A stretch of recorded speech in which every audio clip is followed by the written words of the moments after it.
जीवन हमें एक मौका देता है, इसलिए जब भी सही कॉलेज चुनने का समय आए तो सिर्फ मंगलायतन यूनिवर्सिटी आपके बेहतरीन भविष्य और सर्वांगीण विकास के लिए। अक्सर देश में संबंधों को लेकर चर्चा होती है, यहाँ तक कि लिव इन रिलेशनशिप भी चर्चा का विषय बना रहता है। इस पर कई बार बहस छिड़ चुकी है। इसी के साथ ही लिव इन रिलेशनशिप में संबंधों को लेकर ये मामले कोर्ट की दहलीज तक भी पहुंच जाते हैं, जिन पर कोर्ट के फैसले आते हैं। अब ऐसा ही एक मामला लिव इन रिलेशनशिप को लेकर सामने आया है। अब मद्रास हाईकोर्ट ने लिव इन रिलेशनशिप में संबंधों को लेकर बड़ा फैसला सुना दिया है। मद्रास हाईकोर्ट का साफ तौर पर कहना है कि अगर सहमति से संबंध बने और लंबे समय तक चले तो वो रेप नहीं हो सकता है। यह आरोप सरासर गलत है, इसे स्वीकार नहीं किया जा सकता है।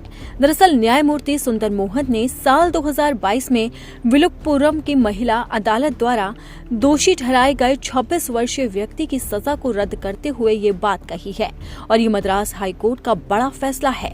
कोर्ट ने कहा है कि साक्ष्य केवल एक लंबी अवधि तक चले सहमति वाले संबंध को दर्शाते हैं जो बाद में कड़वे हो गए।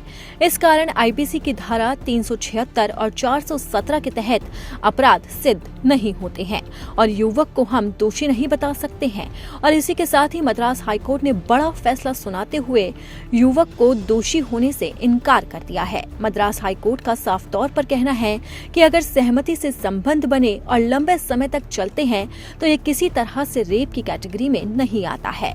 हाईकोर्ट ने ये फैसला सुनाते हुए कहा है कि दो वयस्कों के बीच में एक लंबे समय तक चले सहमति वाले यौन संबंध को रेप नहीं कहा जा सकता है। ये सरासर गलत है। कोर्ट का कहना है कि ऐसे व्यक्ति को विवाह के झूठे वादे पर बलात्कार के आरोप में दोषी ठहराना पूरी तरह से गलत है। इसी के साथ ही न्यायमूर्ति मोहन ने कहा है कि महिला जो उस समय 24 साल की थी, इन बातों से वो अवगत थी। ये नहीं था कि वो बच्ची थी या फिर उसे बहला फुसला कर किया होगा। ये नहीं कहा जा सकता कि उसकी सहमति केवल विवाह के झूठे वादे पर आधारित थी। पीड़िता भोली नहीं थी और न ही मूर्ख थी। न्यायालय ने यह भी कहा कि विवाह के झूठे वादे पर यौन संबंध बनाने की शिकायत 25 महीने बाद पहली बार दर्ज की गई। इस मामले में देरी निश्चित रूप से महत्वपूर्ण है। कोर्ट ने कहा कि अन्य गवाहों के बयान से केवल यही पता चलता है कि अपीलकर्ता और पीड़िता के बीच एक करीबी संबंध था, इसलिए ये गवाह अभियोजन पक्ष के लिए झूठे वादे या सहमति के बारे में आरोप स्थापित करने में सहायक नहीं थे।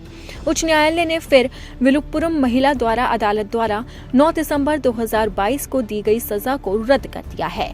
कोर्ट का कहना है कि अगर लंबे समय तक लिव इन रिलेशनशिप में संबंध बनाए गए हैं और उसके बाद अगर रेप के आरोप लग जाते हैं तो ये सरासर गलत है, क्योंकि महिला भोली या फिर मूर्ख नहीं थी।